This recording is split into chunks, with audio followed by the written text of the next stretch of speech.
Okay, so let's talk about this coagulation and cutting pathways. What are the pathways? There are two pathways, intrinsic and extrinsic. The extrinsic pathway,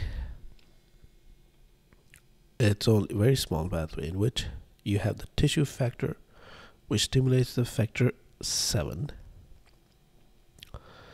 and forms a 7A.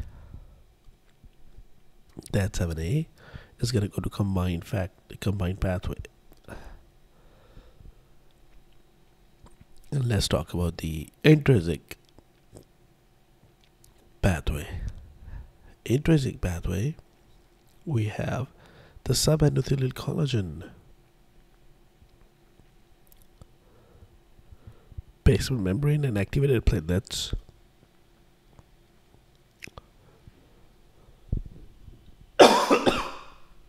Excuse me, they will stimulate the factor 12 to factor 12A. And that factor 12A is going to stimulate the factor 11 to 11A, then to 9 to 9A, 9A, 7A,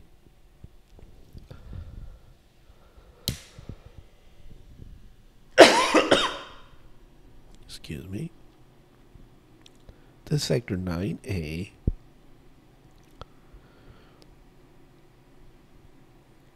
factor 8, activated factor 8 will act on it, and then it's going to go and stimulate from 10 to 10A,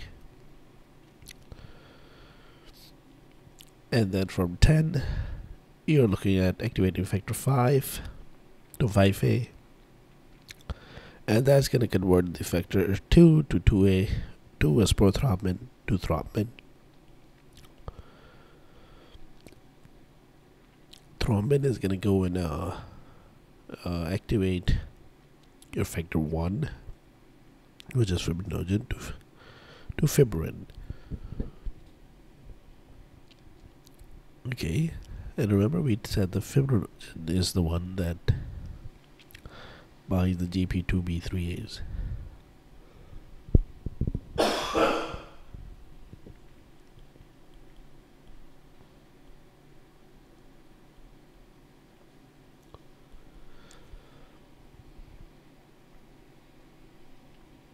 Okay, so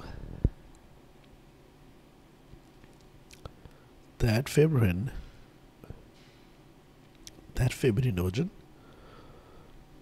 and remember we said the fibrinogen is it forms a weak plug, but when thrombin acts on it, thrombin acts and makes an active from fibrinogen to fibrin. Now that fibrin is not a weak but a strong plug. Now it stabilizes. So see, look here. Fibrin stabilizes the platelet plug. Fibrinogen, on the other, was just an inactive state of factor 1, but once active, that's now called fibrin. And now that fibrin it's basically stabilizing the platelet plug. It's a strong plug.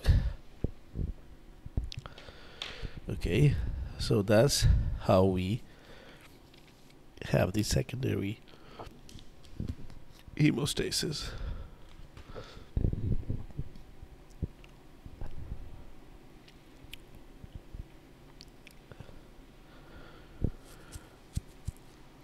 So let's on the right side, let's talk about this.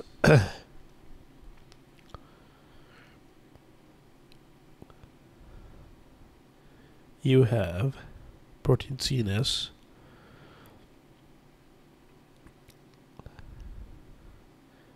they inhibit the factor 8 and factor 10A.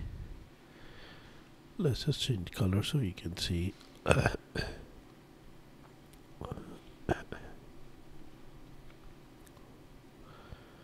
They inhibit the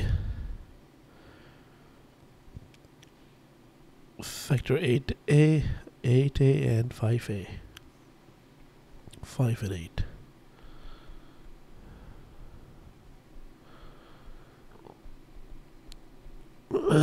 Seen by here.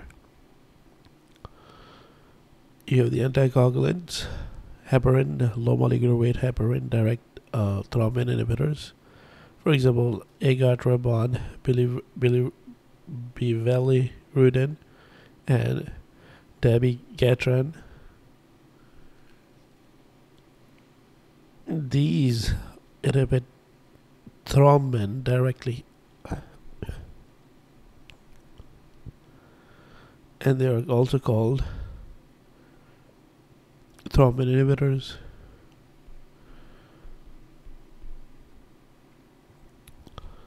Okay, and now we formed a platelet plug, which is really strong, from GP 2B 3A, connecting this with another GP2B3As. Very strong plug. But now the question arises, who's going to destroy it, or who's going to lyse that plug? We don't want it for life, right? We just want it for the healing process. Who's going to lyse that? So that lysis is going to occur by plasmin. Where that's coming from? That's coming from plasminogen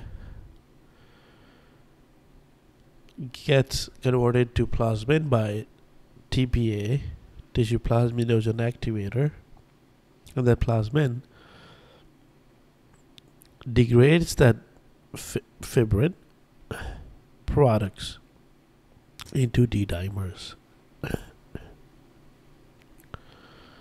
So the products, let's say they're called the D-dimers. Whatever the degradation products are, they're called D-dimers. And it's going to come later in the pathology sections, the relevance of D-dimers. Okay.